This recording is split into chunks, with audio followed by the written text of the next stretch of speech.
This is the Liaison podcast with Izzy Park, and today's travel show is about why Vail's legendary powder feels like floating through clouds of Alpine butter, and how this Colorado mountain paradise became the ultimate destination for skiers chasing that perfect turn. Picture this. You're standing at 11,000 feet, lungs burning from the altitude, face stinging from the cold, and before you stretches 3,000 acres of untracked powder, so vast it looks like someone took a gigantic white canvas and draped it across the entire mountain range. The sky is that impossibly deep Colorado blue that doesn't seem real. You pick your line, drop in, and suddenly you're floating through champagne powder so light it sprays up like smoke with every turn. This isn't just skiing. This is the kind of moment that makes you understand why people restructure their entire lives around mountains. Here's the thing about Vail that makes it absolutely magnetic for our generation. It's figured out how to bottle that European Alpine magic without requiring a transatlantic flight or draining your savings on currency exchange. And I'm not talking about some themed resort that feels like a sad imitation. The founders of this place were so committed to the vision that they literally built a Bavarian village from scratch in the early 60s, imported actual Europeans to run restaurants, and established design codes that mean every single building has to maintain that Alpine aesthetic. The result is honestly kind of bonkers. You're wandering through covered bridges over rushing Gore Creek, surrounded by steep pitched roofs designed to shed snow, with church steeples and string lights, and your brain genuinely forgets you're in Colorado. But let's be real about why you're actually here. The skiing. Oh my goodness, the skiing. Vail sprawls across more than 8 square miles of terrain. To put that in perspective, that's bigger than some entire towns. You've got the front side, with its perfectly groomed runs winding through trees. Then you've got these legendary back bowls that are basically the reason Vail exists. Sundown, Sunup, China Bowl, the Mongolias, Siberia. These names get whispered with reverence in ski towns across the world. And when you're standing at the top looking into them for the first time, you understand why. It's not just the size, though that's overwhelming. It's the freedom. Most places, you're skiing corridors between trees. Here, you're skiing football fields. Multiple football fields. You can make massive sweeping turns or tight little zingers, and you've still got room to spare. The mountain doesn't tell you where to go. You tell the mountain what you want to do. And then there's Blue Sky Basin, which honestly might be the best kept, not quite secret in American skiing. This is where things get technical. Steep glades, tight trees, terrain that requires you to actually know what you're doing. The names alone tell you what you're getting into. Heavy metal, China White, Earl's Bowl. This is where the show-offs go, where ski patrol members rip on their days off, where you earn your bragging rights. When you nail a line through tight aspens, with powder flying up around you, threading between trees at speed, finding that perfect rhythm, your entire brain just goes quiet, except for the immediate present. Past and future disappear.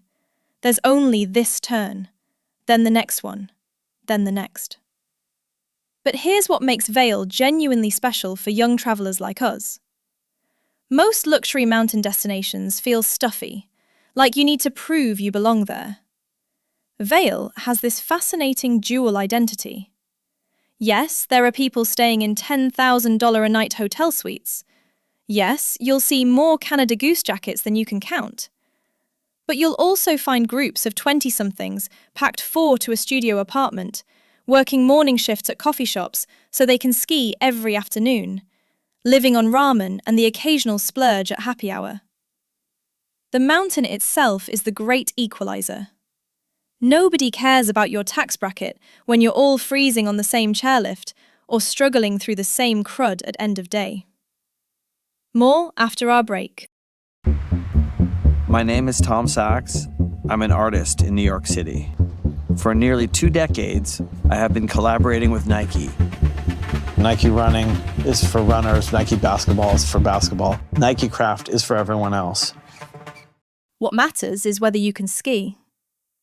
Athletic ability becomes currency. A trust fund kid who can barely make it down a blue run gets less respect than a lift operator throwing backflips in the terrain park. The culture here operates on this fascinating tension between European sophistication and American informality. You can start your day skiing genuinely challenging terrain that would count as legitimate mountaineering in some contexts, stop for lunch at a restaurant serving James Beard-level cuisine, then end your afternoon drinking margaritas in ski boots at a raucous rooftop bar where everyone's sunburned and loose and swapping stories about the run they just crushed. It's hedonism earned through physical effort. The indulgence feels justified because you worked for it. Those après drinks hit different when you've just spent 6 hours at altitude navigating challenging terrain. Your legs are screaming, your face is windburned, and the cold beer or hot toddy tastes like absolute heaven. Let me tell you about après culture specifically, because it's genuinely one of Vail's defining features. Après ski isn't just drinking after skiing, it's a whole ritual, a social institution with its own rules and rhythms. The key thing is, you don't change out of your ski gear for the first round. Showing up in street clothes marks you as amateur. You ski directly to the bar, prop your skis outside with dozens of others, and walk in with your boots on. Los Amigos is the legendary spot for this, directly slopeside with a rooftop deck that gets absolutely packed by mid-afternoon. The energy is electric. Everyone's riding that post-ski high, endorphins flowing, inhibitions lowered by exertion and altitude. Strangers become friends over shared powder stories. Phone numbers get exchanged. Plans materialize for dinner, for tomorrow's first chair, for the next adventure. The social barriers that exist in normal life just dissolve when everyone's wearing similar technical gear and sharing the same pursuit. The village itself transforms as evening settles in. This is when the carefully constructed Alpine fantasy really comes alive. Snow falling through golden streetlight glow, warmth and laughter spilling from restaurants and bars, Gore Creek rushing under those covered bridges, the sound mixing with music and conversation. You're wandering cobblestone paths that could genuinely be in Austria, except for the distinctly American service culture and the fact that everyone speaks English. The architecture never breaks character. Every building maintains that Bavarian aesthetic. Steep roofs, wooden balconies, stone and stucco, warm light glowing from windows. It's Disney-level commitment to theme, except everything's actually functional, and the snow is extremely real. Now let's talk about what you're actually experiencing on the mountain, beyond just pointing your skis downhill. First chair is its own culture. Getting up early enough to ride the first lift of the day carries genuine prestige. It marks you as serious, as someone who respects the mountain, as someone who understands that the best skiing happens before most tourists have finished breakfast. There's something almost spiritual about those first runs.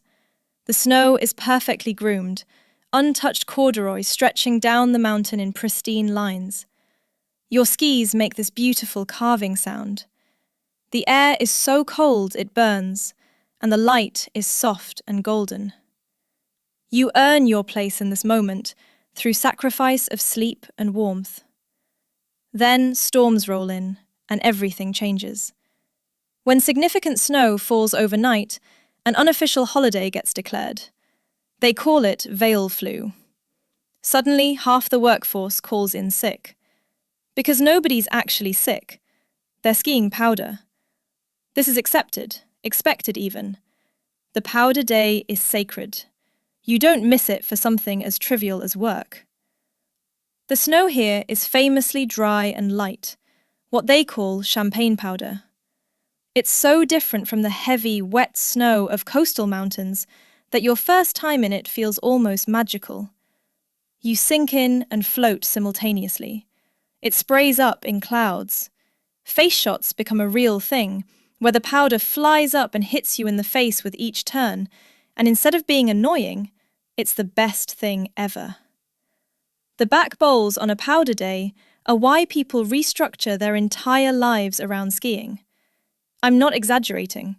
People make major career decisions, relationship choices, living situation compromises, all to maximize their days in places like this.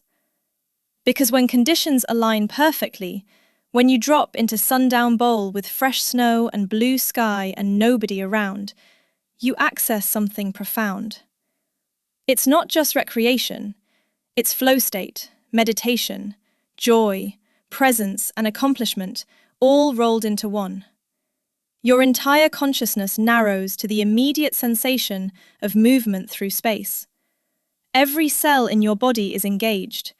Time behaves strangely. A run that takes 10 minutes somehow feels both eternal and instantaneous.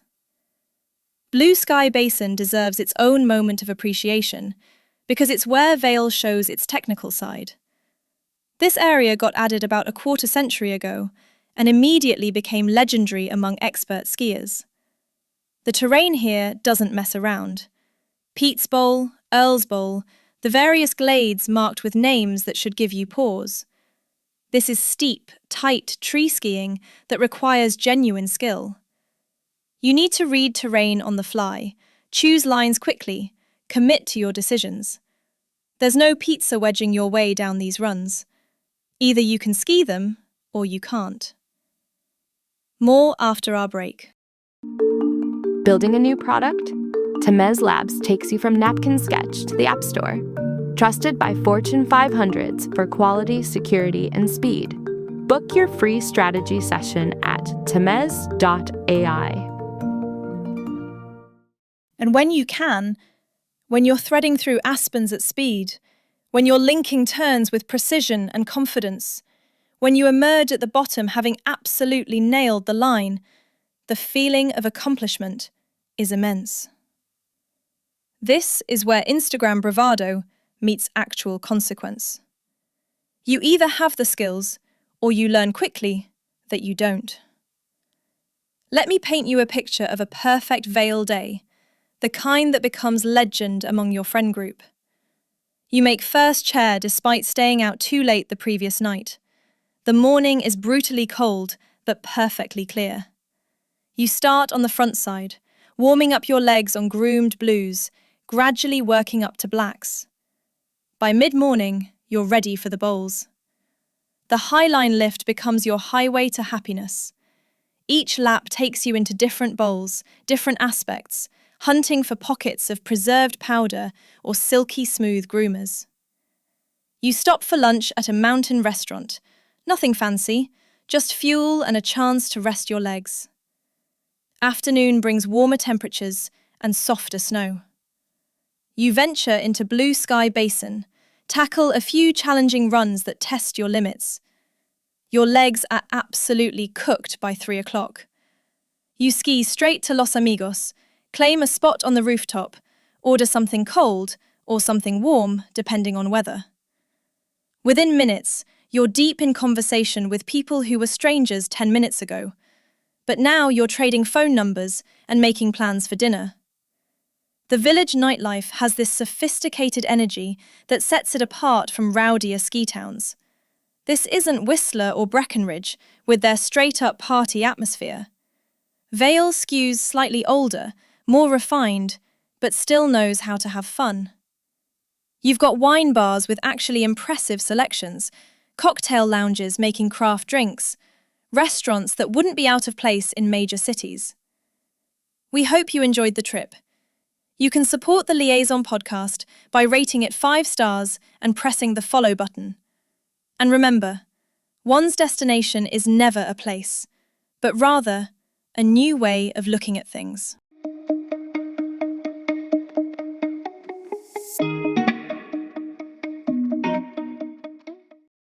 Grab news. Thomas.